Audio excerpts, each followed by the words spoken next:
Loïc, bonjour. Bonsoir Virginie, bonsoir à tous.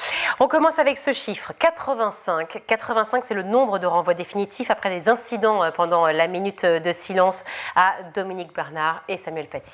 Selon le ministère de l'Éducation nationale, 605 sanctions ont été prononcées après les hommages rendus aux deux enseignants assassinés et les perturbations qui ont émaillé ces moments de recueillement partout en France. 85 exclusions définitives des établissements ont été prononcées pour apologie du terrorisme ou menace contre des enseignants. 322 exclusions sont temporaires et 47 sont définitives, mais avec sursis. Pour les actes de contestation les plus graves, des mesures d'éloignement à titre conservatoire avaient déjà été décidées dès le 16 octobre, qui était la date justement de cet hommage. Cité dans le communiqué du ministère de l'Éducation, Gabriel Attal se félicite bien sûr de ces sanctions. Ces sanctions, c'est d'abord un engagement tenu, dit-il, celui que j'avais pris devant les Français de ne rien laisser passer au nom de la mémoire de Dominique Bernard et de Samuel Paty et de l'indispensable respect de l'autorité à l'école. À la veille de la journée internationale contre les violences faites aux femmes, le Haut Comité à l'égalité demande des mesures d'éducation et de prévention. Oui, le HCE a publié ce matin un communiqué et il réclame de prendre le mal à la racine, des moyens financiers, mais aussi des cours d'éducation à la sexualité ainsi qu'une régulation du numérique pour éliminer la violence. Les stéréotypes et le sexisme s'installent dès le plus jeune âge, pouvant conduire à un continuum tragique, à des agressions sexuelles et des féminicides.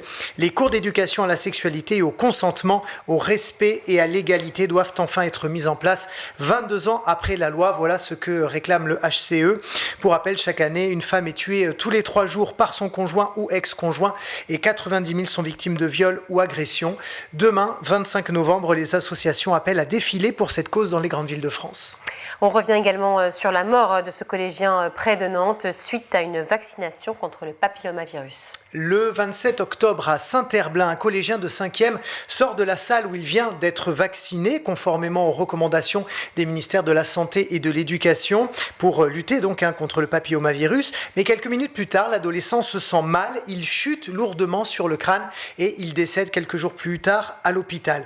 L'enquête administrative de l'Agence régionale de santé des Pays de Loire aura duré 3 semaines et elle affirme ne pas avoir relevé de dysfonctionnement sur l'organisation de la campagne de vaccination, sur la préparation du Centre fédératif prévention-dépistage, qui est un service du CHU de Nantes qui assure la campagne de vaccination en Loire-Atlantique, ou sur le circuit de distribution et de mise à disposition des vaccins qui aurait été la cause de cet accident.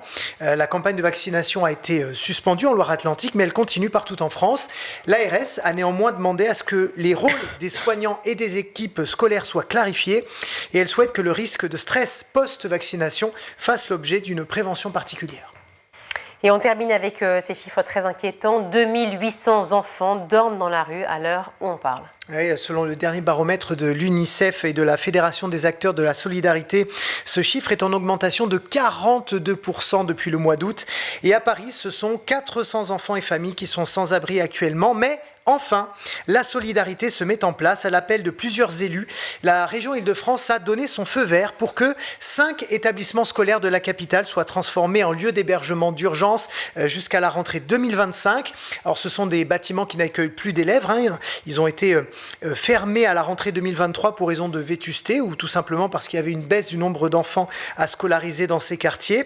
Et dans le compromis politique qui a été trouvé entre la mairie de Paris et la région Île-de-France, Valérie Pécresse, la présidente de la région, a demandé au préfet de s'engager à remettre en état certains de ces lycées dans un délai maximum d'1 mois.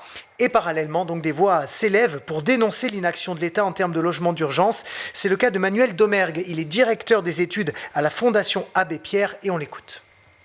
C'est la loi qui est extrêmement claire, qui dit toute personne en situation de détresse doit être hébergée en urgence par l'État. Donc l'État se met hors la loi, et même pas seulement pour des personnes, des adultes, etc. On pourrait penser qu'ils pourraient un peu se débrouiller. On parle d'enfants qui dorment dans la rue par milliers. Et ça, l'État le sait, on l'interpelle tous les jours, tous les médias le font depuis des mois, et l'État décide de ne rien faire. Clairement, les différents ministres qui se succèdent au micro, avec beaucoup de difficultés, annonnent des éléments de langage en disant qu'on fait déjà beaucoup. Voilà, comme si ça allait consoler les enfants qui dorment dans la rue de savoir que l'État fait déjà beaucoup, comme si l'État n'avait pas quelques dizaines de millions d'euros à dépenser au moins pour trouver des hôtels, des centres d'hébergement d'urgence, même si le mieux c'est d'avoir un vrai logement. Les associations qui demandent donc le déploiement et le déblocage de 10 000 places d'hébergement d'urgence dès maintenant.